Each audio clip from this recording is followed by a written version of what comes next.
Hey everyone, hey y'all, hey beautiful souls. Thank you for clicking.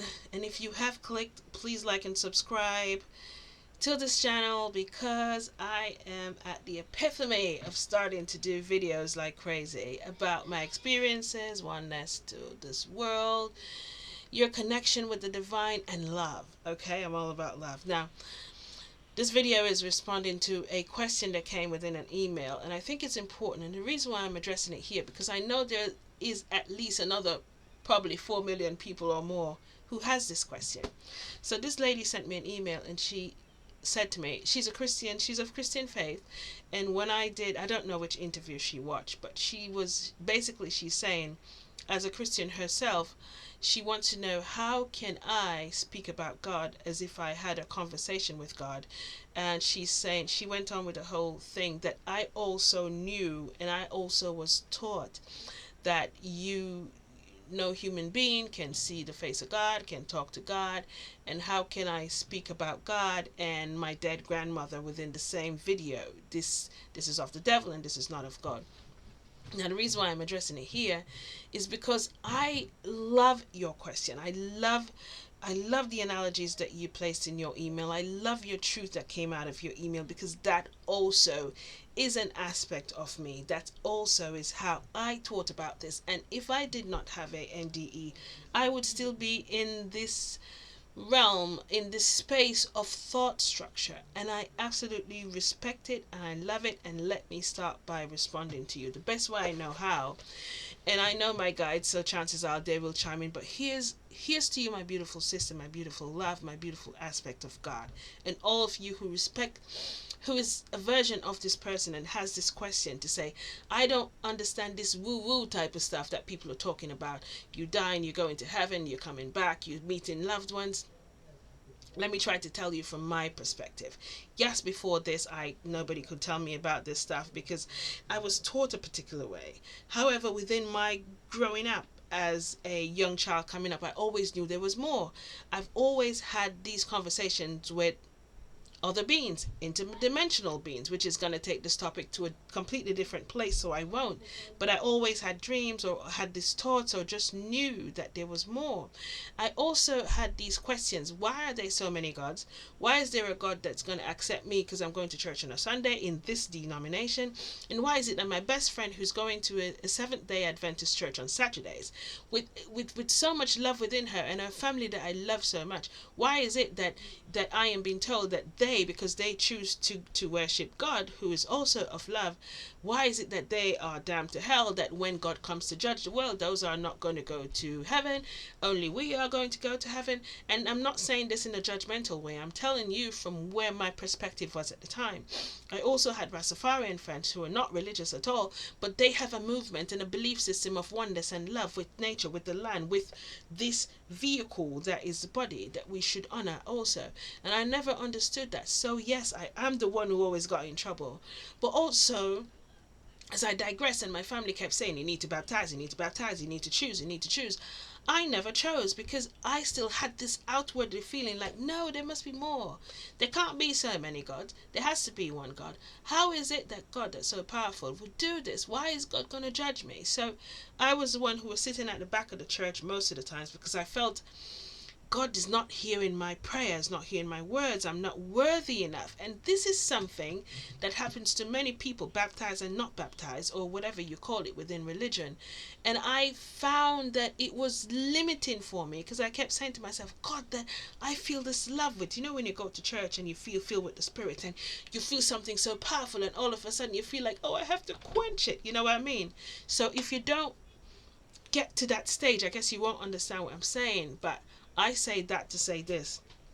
I'm not here to talk about religion at all. I'm not interested at all about talking about religion because I was there. I'm here to talk about more than religion. I'm here to talk about a God consciousness that cannot be limited or contained within religion, within culture. And the reason why I say that is before my NDE, I didn't have these knowings. It's just, I think it was a exit point that I chose to have this explosive memory of that which we are, or that which we represent.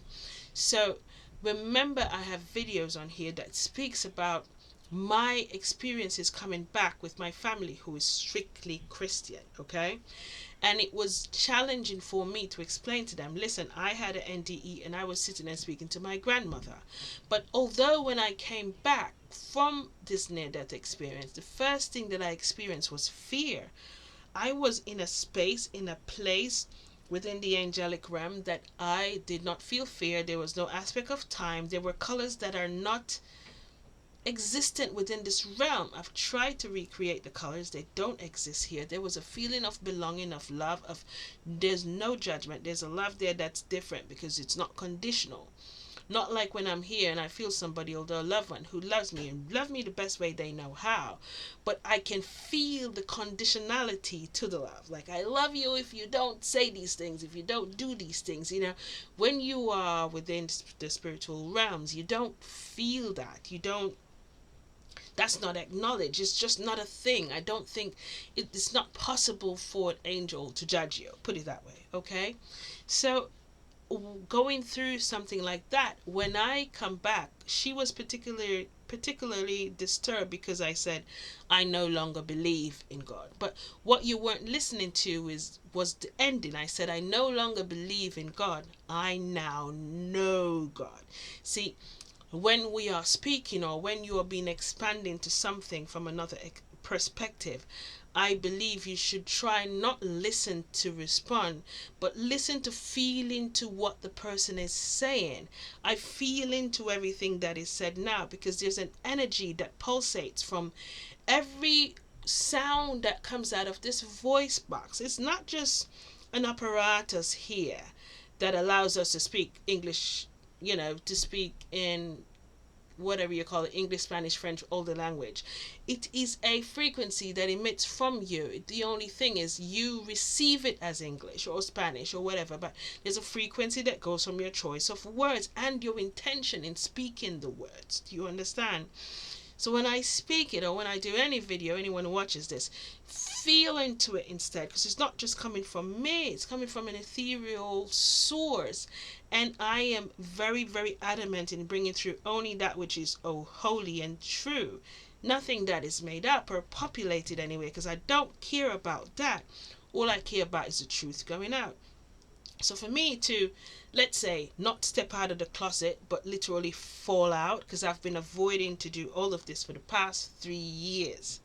It literally just fell into my lap one day. I got a call from somebody from Iron's Institute and with Dick Dingus, and it just exploded. It's not something that I went out there to say, where can I find this? How can I do that? Never was, because I've avoided it for so long. But now I realize that my guides set me up completely for this, okay?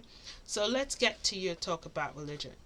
It is something that is needed. Every country, every culture, every geographical location needed this source of divine knowledge to know that there's more than you. So within the Christian faith, there is Jesus there. I call him Yeshua now.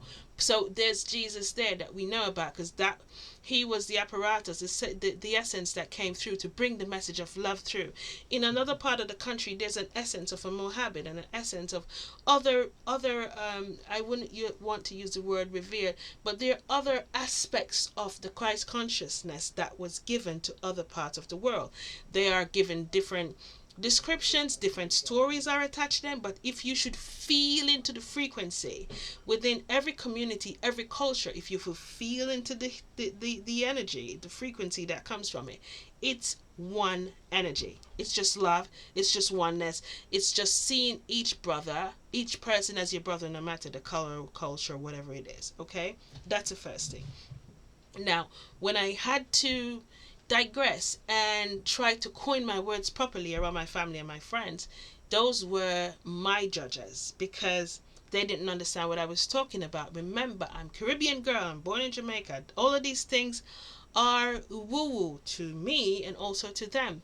But now I have a knowing of something. I'm being downloaded with information. I'm seeing things and I'm seeing them come to pass as I share them with them. So I'm not here talking about something that I read in a book or I'm listening somewhere and I'm trying to make it up. These are now lived experiences. And I remember when I spoke to them about, I had this NDE and my grandmother was there. Yes, I have family members that said, no, The living has nothing to do with the dead. But I could also go back beyond, before the time of my ND, and I was like, but my grandmother has always been there. And I could go back years before when my father had a heart attack, and my grandmother is the one who let me know that he was going to have one. She was the one who made sure that when he went to the hospital and they were sending him back, she's the one who appeared and said, no, stay with him. And I stayed with him, and within an hour, he had an heart attack in my lap. If I didn't listen to those essences that were always there, he would have died. And the same thing happened 2017 when my daughter was to be born. And she was 1 month early, and I had this dream. It was my grandmother again who gave me this dream. And she showed me this baby and this beautiful orb, but there was a rope wrap around her neck. And when I came out of that dream, I just had this knowing I have to go to the hospital. They didn't believe me either. They sent me home, and when I was about to go, I heard her voice, stay. And out of nowhere, there was just this nurse. Although nobody would listen to me, she said, okay, let me check you out. And when she did, I was 3 inches dilated that early morning, and by 12:45 or 11:45, my daughter was born. And how was she born? Exactly the way that I saw it within the dream, with her umbilical cord wrapped around her neck. She was blue. So if I didn't allow myself to be at one with the essences that were around me and acknowledge them and listen to them, then where would I be? So when this happened, this NDE, it concreted my belief that, oh my gosh, I'm not alone. I am protected. I'm being guided. I have guides around me, including my grandmother. So when my family started to say to me, you're being cuckoo, this is not real, I could go back to these stories and say, remember this time. And there were stories that they witnessed with me also. So I think that allowed me to break these walls down within my own family, to say, listen, it is for real. And then I would have these conversations with my dad, who was telling me stories similar to mine, but he would say, I never spoke about them. So I realized, oh my gosh, so I'm not alone. But so many of us, because of the taught structure and the text and these things that you need to follow from A to Z, you have these experiences every single day. However, you don't acknowledge them. So my messages aren't about religion. It's talking about God that you describe as God. Some people say universe. For me, now I say God because that's all I've said growing up, because I was brought up Christian. But I will say universe. I have guides who will come through me and say source, and say life force, and we'll say a bubble of love. But whatever it is, there is an infinite source of love out there that we call God, that we call universe, or whatever name you call it. But it's one thing I know for sure now, it is only one ethereal, infinite source. Not many like I thought before. And this is where it takes me to where Archangel Michael brought me this vision to tell my mother. And remember, there's a story on here that I talk about the house with many rooms. And this is why I think I was showed this by this angel. Because it was the first time I actually saw religion and culture and what we perceive the way it is. And the way they perceived it to me, the way I showed it. This is why this book was written. Within this vision, I saw this little boy, a little boy like him, on a puff of cloud. And I couldn't get to him in time. And when I looked, I could see that if he stepped one step further, he was going to fall to nothing less. And I thought to myself within the vision, if he steps any further, I can't get to him in time. What's he stretching for? And this is right in the middle of me having a conversation, trying to explain to my mother if I'm talking to God or the devil. So I understand exactly where you're coming from with religion, with God, with Christ. Okay? And within this vision, Archangel Michael, when I saw the little boy, he said, I don't understand. And this is just a thought structure. Why do humans always try to look high and far away for God, who is already here? And I thought to myself, what is the daylights? I almost had to die to meet God. What do you mean? God isn't here. Because even then I still had that thought construct. This is where this came from.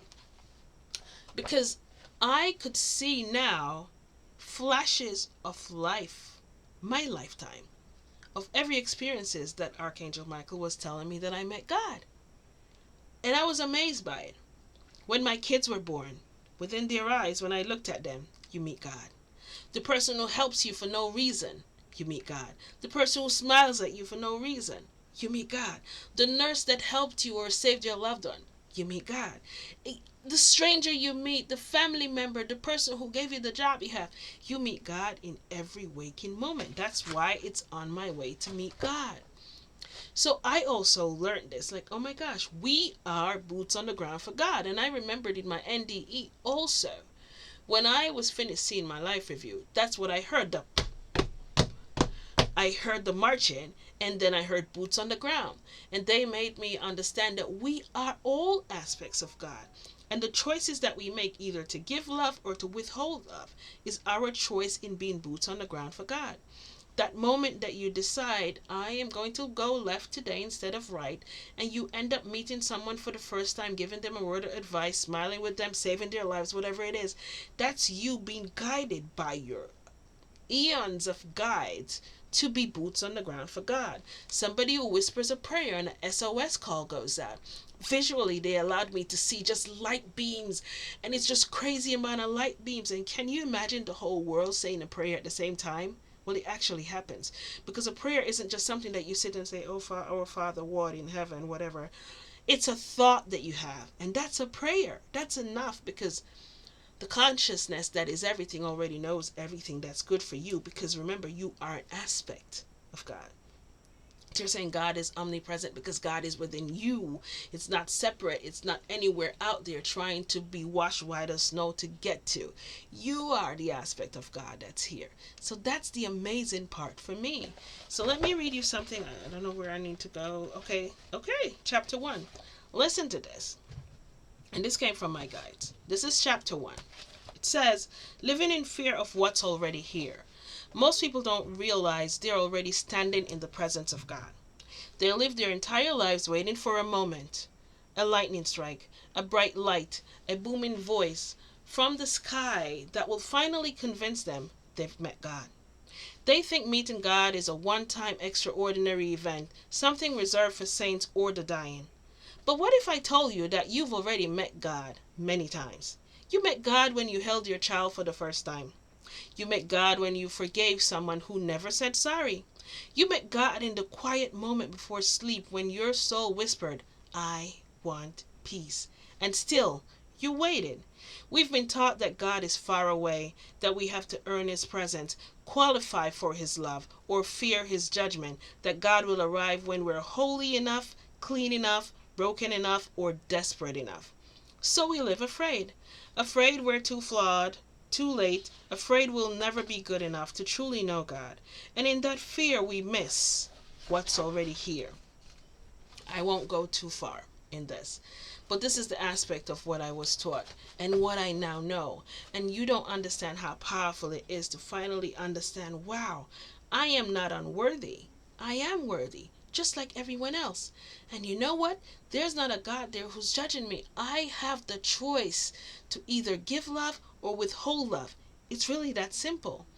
So I understand from the constructs of a text, but what you have to see my perspective from where I'm sitting, from all the information that I received and the knowledge that I have lived, that when I go through the text, any text, I see the love that comes out of the text.